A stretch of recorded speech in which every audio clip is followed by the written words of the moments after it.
नमस्कार, आप capital TV Bihar देख रहे हैं। मैं हूं आपके साथ समीक्षा तिवारी। बिहार की राजनीति में एक बार फिर से हलचल तेज हो गई है। जो दल कुछ समय पहले तक एक दूसरे पर सवाल उठा रहे थे, अब वही एक मंच पर खड़े दिखाई दे रहे हैं। दिल्ली में हुई बैठक ने सिर्फ नेताओं को साथ नहीं बैठाया, बल्कि ये संकेत भी दिए हैं कि आने वाले दिनों में राजनीतिक लड़ाई का तरीका बदल सकता है। हार, दबाव, अंदरूनी मतभेद और बदलते समीकरणों के बीच जब विपक्ष अब नई रणनीति के साथ लौटने की तैयारी में दिखाई दे रहा है। इस पूरे कवायद के केंद्र में एक नाम सबसे ज्यादा चर्चा में है और वो है तेजस्वी यादव। सवाल सिर्फ गठबंधन बनने का नहीं है, सवाल ये भी है कि क्या इस बार साथ आए दल जमीन पर भी उतनी ही मजबूती से खड़े रह पाएंगे। बिहार की राजनीति में कई बार तस्वीर आखिरी वक्त पर बदलती हुई नजर आती है, लेकिन इस बार जो शुरुआत हुई है उसने सत्ता और विपक्ष दोनों की धड़कनें बढ़ा दी है। क्या है पूरी खबर, बताते हैं आपको स्पेशल स्टोरी में। दिल्ली में विपक्ष की बैठक, बिहार में नई सियासी बिसात। क्या खत्म हो गए राजद कांग्रेस के पुराने मतभेद? क्या विपक्ष ने शुरू कर दी 2029 की तैयारी? दिल्ली में हुई इंडी गठबंधन की बैठक ने एक बार फिर बिहार की राजनीति को नई चर्चा दे दी है। इस बैठक में कई बड़े विपक्षी नेता शामिल हुए और बिहार को लेकर भी विस्तार से बातचीत और चर्चा हुई। राष्ट्रीय जनता दल के नेता तेजस्वी यादव भी इसमें मौजूद रहे। बैठक के बाद जो सबसे बड़ा संदेश निकलकर सामने आया वो ये था कि बिहार में एक बार फिर से गठबंधन को एक साथ लाने की कोशिश तेज हो जाएगी। पिछले कुछ समय से विपक्षी दलों के बीच दूरी, नाराजगी और अलग अलग बयान सामने आते रहे, लेकिन अब माहौल बदलता हुआ नजर आ रहा है। ये माना जा रहा है कि सत्ता पक्ष के सामने मजबूत चुनौती खड़ी करने के लिए विपक्ष को साथ आना बेहद जरूरी है। बैठक में इस बात पर जोर दिया गया कि बिहार में विपक्ष की सभी पार्टियां मिलकर काम करेंगे। सरकार की नीतियों और फैसलों के खिलाफ संयुक्त रूप से आवाज उठाई जाएगी। जनता से जुड़े मुद्दों पर धरना और प्रदर्शन और राजनीतिक अभियान तक चलाए जाएंगे। इसका सीधा सीधा असर बिहार की राजनीति पर दिखाई दे सकता है, क्योंकि अगर विपक्ष एक साथ मैदान में उतरता है तो राजनीतिक लड़ाई का रूप बदल सकता है। इस पूरे समीकरण में सबसे ज्यादा चर्चा तेजस्वी यादव को लेकर हो रही है, क्योंकि माना जा रहा है कि कांग्रेस और दूसरे सहयोगी दलों का साथ मिलने से विपक्ष के नेता के तौर पर उनकी स्थिति बिहार में और मजबूत हो सकती है। इंडी बैठक में ये भी तय हुआ था कि राज्य स्तर पर किस तरह से काम करना है। इसका फैसला स्थानीय नेता ही करेंगे, मतलब दिल्ली से दिशा तय होगी, लेकिन जमीन पर रणनीति बिहार के नेता ही बनाएंगे। ये इसलिए भी अहम है क्योंकि हर राज्य की राजनीतिक परिस्थितियां अलग अलग होती है और बिहार में राजनीतिक समीकरण बहुत तेजी से बदलते रहते हैं। इंडी गठबंधन की इस बैठक में माले के राष्ट्रीय महासचिव दीपंकर भट्टाचार्य भी मौजूद थे। बैठक के बाद उनसे बातचीत में कई अहम बातें सामने निकल कर आई। उन्होंने बताया कि चर्चा सिर्फ चुनावी गठबंधन तक सीमित नहीं थी, बल्कि इस बात पर भी थी कि विपक्ष मिलकर जनता के बीच कैसे जाएगा और सरकार के खिलाफ संघर्ष को किस तरीके से आगे बढ़ा सकता है। उन्होंने साफ कहा कि विपक्ष की लड़ाई सिर्फ संसद या फिर विधानसभा तक सीमित नहीं रह सकती है, उसे सड़क तक ले जाना होगा। बिहार में महागठबंधन का एक होना इसलिए भी चर्चा में है क्योंकि पिछले चुनावों के बाद राजद और कांग्रेस के रिश्तों में तनाव खुलकर सामने आए हैं, खुलकर दिखाई दिए हैं। विधानसभा चुनाव के दौरान सीटों के बंटवारे से लेकर उम्मीदवारों के चयन तक कई जगह पर दोनों दलों के बीच में मतभेद नजर आए थे। चुनाव खत्म होने के बाद भी दोनों दलों के नेताओं के बयान अलग अलग दिशा में जाते दिखे। एक समय ऐसा लगा कि कांग्रेस ने पूरी तरह दिल से तेजस्वी यादव को मुख्यमंत्री चेहरा नहीं माना था। दूसरी तरफ राजद भी ये महसूस कर रही थी कि सहयोगी दलों ने अपेक्षित सहयोग किया ही नहीं। चुनाव के बाद बिहार कांग्रेस के प्रदेश अध्यक्ष राजेश राम का बयान काफी चर्चा में रहा था। उन्होंने कहा था कि इंडी गठबंधन चुनाव तक के लिए ठीक था। इसके जवाब में तेजस्वी यादव ने कहा था कि इंडी गठबंधन लोकसभा चुनाव के लिए बनाया गया था। इन बयानों से साफ संकेत मिल जाता है कि अंदर खाने रिश्ते बहुत सहज तो नहीं थे, लेकिन अब दिल्ली बैठक के बाद तस्वीर थोड़ी सी अलग नजर आ रही है। इसके पीछे राजनीतिक मजबूरी भी एक बड़ा कारण मानी जा रही है। बिहार में विपक्ष के लिए हालात फिलहाल आसान तो नहीं दिख रहे हैं। विधानसभा चुनाव में राजद को बड़ी हार का सामना करना पड़ा। दूसरी तरफ पश्चिम बंगाल में ममता बनर्जी को भी राजनीतिक झटका लग गया और उनकी पार्टी में टूट की चर्चा तेज हो गई है। आए दिन टूट की खबरें आती रह रही हैं। ऐसे हालात में विपक्षी दलों को लग रहा है कि अकेले लड़ना अब मुश्किल हो सकता है। विपक्ष की मजबूरी या नई सियासी समझ? हार के बाद विपक्ष ने बदली चाल। इसी दौरान कई दूसरी घटनाएं भी हुई जिनका असर विपक्ष की राजनीति पर पड़ा है। लालू परिवार को राबड़ी आवास खाली करने के लिए कहा गया। ये परिवार करीब 20 साल से वहां रह रहा था। सुरक्षा में कमी को लेकर भी चर्चा हुई। दूसरी तरफ चुनाव में वामपंथी पार्टी माले का प्रदर्शन भी उम्मीद के मुताबिक नहीं रहा।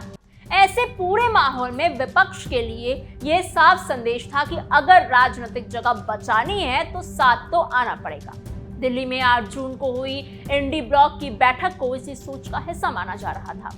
जो दल पहले एक दूसरे को लेकर अलग अलग बातें कर रहे थे, वही अब पुराने मतभेद भूलकर साथ आने की कोशिश कर रहे हैं। विपक्ष के सामने इस समय एकजुटता की सबसे बड़ा रास्ता बनकर उभरी है। दीपंकर भट्टाचार्य ने बताया कि बैठक के दौरान कई सवाल उठे। सबसे ज्यादा चर्चा इस बात की हुई थी कि आपसी दूरी आखिर कैसे कम होगी। करीब 2.5 से 3 घंटे चली बैठक में इस बात पर सहमति बनी कि पुराने गिले शिकवे पीछे छोड़ दिया जाए। क्षेत्रीय दलों ने कांग्रेस से भी कहा कि देश की सबसे बड़ी पार्टी होने के नाते उससे ज्यादा लचीलापन दिखाना चाहिए और सबको साथ लेकर चलना होगा। दीपंकर ने कहा कि आगे की लड़ाई हर पार्टी अपने तरीके से भी लड़ेगी, लेकिन बड़ा लक्ष्य एक ही रहेगा। बिहार में अलग से बैठकर तय किया जाएगा कि विपक्षी एकजुटता को जमीन पर कैसे उतारा जाएगा। इसका मतलब यह है कि अभी तस्वीर पूरी तरह से पूरा साफ नहीं हुई है, लेकिन दिशा तय कर ली गई है। इस पूरे घटनाक्रम का सबसे बड़ा राजनीतिक फायदा अगर किसी नेता को होता हुआ नजर आ रहा है तो वो है तेजस्वी यादव। बिहार में मुख्य विपक्षी दल होने के बावजूद पिछले कुछ समय में राजद दबाव में दिख रही थी। विधानसभा चुनाव के बाद राज्यसभा चुनाव हुए, जहां तेजस्वी यादव अपने ही प्रत्याशी एडी सिंह को नहीं जिता सके। इन चुनाव में कांग्रेस के 3 विधायक मनोहर प्रसाद, सुरेंद्र कुशवाहा और मनोज विश्वास वोटिंग से दूर रहे। राजद के विधायक फैजल रहमान ने भी मतदान नहीं किया। इसका असर सीधे सीधे नतीजे पर पड़ा और एडी सिंह चुनाव हार गए। यह हार सिर्फ संख्या की नहीं थी, बल्कि राजनीतिक संदेश की भी थी। तेजस्वी यादव ने कोशिश की कि दूसरे दलों से भी वो समर्थन लिया जा सके। वो AIMIM के प्रदेश अध्यक्ष के घर तक गए और उनके 5 विधायकों का समर्थन भी मांगा, लेकिन इससे भी नतीजा नहीं बदला। इस घटना ने विपक्ष की अंदरूनी कमजोरी को सामने ला दिया। इसी बीच तेजस्वी यादव अपने परिवार के भीतर भी कई राजनीतिक चुनौतियों से घिरे हुए नजर आए। बड़े भाई तेज प्रताप यादव और बड़ी बहन रोहिणी आचार्य को लेकर भी राजनीतिक चर्चा चलती रही। दूसरी तरफ सम्राट चौधरी की आवास की सुरक्षा से जुड़ी नीतियों को लेकर लालू परिवार दबाव महसूस करता दिखा, लेकिन दिल्ली की इंडी बैठक के बाद माहौल बदलता हुआ नजर आया है। तेजस्वी यादव पटना लौटे। उन्होंने सम्राट को चीफ मिनिस्टर कहकर निशाना साधा। अब ऐसे में इसे सिर्फ बयान नहीं बल्कि बदले हुए आत्मविश्वास का संकेत माना जा रहा है। माना जा रहा है कि कांग्रेस और बाकी सहयोगियों का समर्थन मिलने से तेजस्वी को राजनीतिक और मनोवैज्ञानिक ताकत मिली है। इंडी गठबंधन की इस बैठक का असर सिर्फ बिहार तक सीमित नहीं माना जा रहा। क्षेत्रीय दलों को लग रहा है कि लगातार चुनावी झटकों और सत्ता पक्ष के दबाव के बीच साथ रहना अब बहुत जरूरी हो गया है। कई दलों को कांग्रेस के साथ रहने में राजनीतिक सुरक्षा और बड़ा मंच दिखाई दे रहा है, तो वहीं दूसरी तरफ कांग्रेस को भी लग रहा है कि गठबंधन राजनीति में उसकी भूमिका फिर मजबूत हो रही है। इसी वजह से एकजुटता पर जोर बढ़ा है। इसी बीच तेजस्वी यादव अपनी राष्ट्रीय पहचान मजबूत करने की कोशिश भी कर रहे हैं। अब वो आरजेडी के राष्ट्रीय कार्यकारी अध्यक्ष भी है और पार्टी के भविष्य का चेहरा भी माने जा रहे हैं। बिहार विधान परिषद चुनावों में उन्होंने अपने करीबी नेता सुनील कुमार सिंह को MLC बनाने का फैसला किया। ये फैसला इसलिए भी चर्चा में रहा क्योंकि उन पर विधानसभा चुनाव हार चुके अपने भाई तेज प्रताप यादव को विधान परिषद भेजने का दबाव बताया गया था। सम्राट की चुनौती, तेजस्वी की परीक्षा। क्या तेजस्वी बना पाएंगे साझा नेतृत्व? दूसरी तरफ लालू परिवार ने सुरक्षा वापस करने और 10 सर्कुलर रोड आवास खाली करने का फैसला अब ले लिया है। इसे राजनीतिक संदेश के तौर पर देखा गया है कि परिवार दबाव में झुकने वाला नहीं है, ऐसा संदेश देने की कोशिश हो रही है। लेकिन अब चुनौती यह है कि यह संदेश केवल प्रतीक बनकर ना रह जाए और राजनीतिक फायदा भी मिले। इसी बीच एक और चर्चा सामने आई। कहा गया कि नीतीश कुमार अपने बेटे निशांत कुमार को जेडीयू से विधान परिषद भेज सकते हैं। इसके बाद परिवारवाद को लेकर विपक्ष की तरफ से होने वाले आरोपों की धार भी कुछ कम होती दिखी।